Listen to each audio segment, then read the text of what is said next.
All three of those female senators. Senator Susan Collins officially helping tilt the Supreme Court's balance of power in favor of conservatives. Our newly minted Supreme Court Justice Brett Kavanaugh bringing a new voice to the Supreme Court. So how will he shape the law of the land in the years to come? Our panel of powerhouse women here to react. We have radio host Kathy Barnett, attorney Beth Parlato, who didn't get the memo to wear red. We have political science professor Jeannie Zaino and Republican strategist Noelle Nickpour. Thank you all for being with us. Thank you. We'll just start with you, Kathy, because you're closest to me. How do you feel about this? I'm so excited. I'm so excited. You know what? For the past several decades, Democrats have been able to bypass the will of the people and go directly to activist federal judges in order to push their liberal policies down the throats of Americans in order to fundamentally change America. Well, now that the highest federal court in the land is decidedly more conservative, meaning that they will interpret the Constitution versus rewriting the Constitution,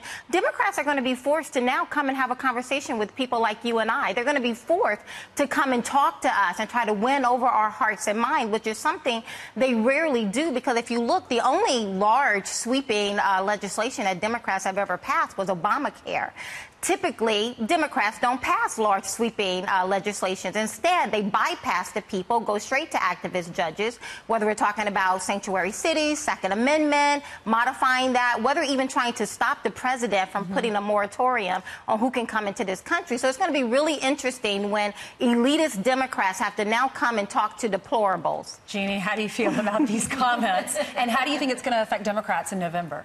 I would take exception to what Kathy said. Democrats have passed a massive sweeping legislation throughout history. We can look right back to FDR's days. I'm not talking about FDR. I'm talking about in the last you said Democrats have not passed. I'm talking Kathy, about you said Democrats have not passed. Since the time Democrats have so been I'm just in taking office. exception to that. But what I would say is, you know, in terms of my comfort level teaching about the court, I am uncomfortable with both Democrats and Republicans relying on the court, and this goes back for centuries, for our rights. I would much prefer that our rights are defined and protected by the legislative body and not by the judiciary. Yeah. So I am, you know, I think that Democrats and Republicans have to rethink what we want unelected judges to do on the court. All right, Jen Psaki, who is former Obama communications team member, she said this about Susan Collins. She was saying that Susan Collins is a fake feminist. Listen to this.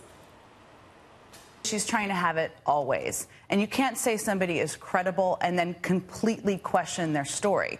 So she struck a nerve to me in what she said and how she voted, because that's political cowardice. That is somebody who is pretending to be a feminist, but that is fake feminism. All right, so I want you to weigh in on this, Beth, and I have an article in front of me of all of these awful tweets that were sent to Senator Collins about how they want her to die, how she's not really a female, she's a fake feminist. Some of them are just too much for me to even read on camera. Well, as a woman, and as a woman who, and I'm a professional as an attorney, and I was a judge for 12 years, that is so offensive to me. That's so offensive. You know, Judge Kavanaugh, he had an exemplary record, and he had sat in the second court for 12 years. And you know what she did? She gave us, and if anybody watched what she said, she put it out as she was an attorney. I don't even believe she is an attorney, Senator Collins. However, she laid it out just like you would do in a courtroom, and she laid out the case. There was no corroborating evidence against him at all.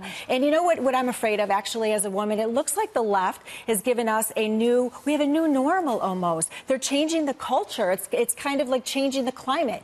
That, you know, that if we don't believe somebody just because they're a woman, you know, that's almost like saying when Hillary was running for president, we had to vote for her because of her gender. It has nothing to do with gender. You know, this was a great man. He had great, you know, a great background as a judge, and I just think that it's awful what she's going through. Noelle, what did you think? Because Senator Collins, she said she went through all of his cases. She went through them with a fine-tooth comb. She said she does believe that something happened to Dr. Ford, but she doesn't believe that Brett Kavanaugh was her assailant. Well, you know what? You know when Cory Booker said that he wanted, you know, to use this opportunity for a Spartacus moment or whatever, I think Senator Collins had a Spartacus moment. I heard from so many of my major donors that said, "Ride on, Senator Collins." I thought Senator Collins gave a speech of a lifetime. She brought it back home. She brought it back what we were doing in the first place. He is innocent until be proven guilty. And people had already in their mind, just because of the accusation, guilty as charged. She took us back to the basics. I thought she was one heck of a woman. And to have an aide come on television and say that she was a fake feminist, how dare her? That's absolutely absurd. Senator Collins actually made me proud to be a woman, to hear her stand up for the truth. Jeannie, what were your thoughts about Senator Collins and her speaking out and giving all of the reasons why she's supporting Brett Kavanaugh? Well, I think we have to respect the fact that Senator Collins, 22 years, I believe, in the Senate. She's one of the pioneers in the Senate. And I don't like to judge people's feminism. I think she has done tremendous work for women, and she's been a great example.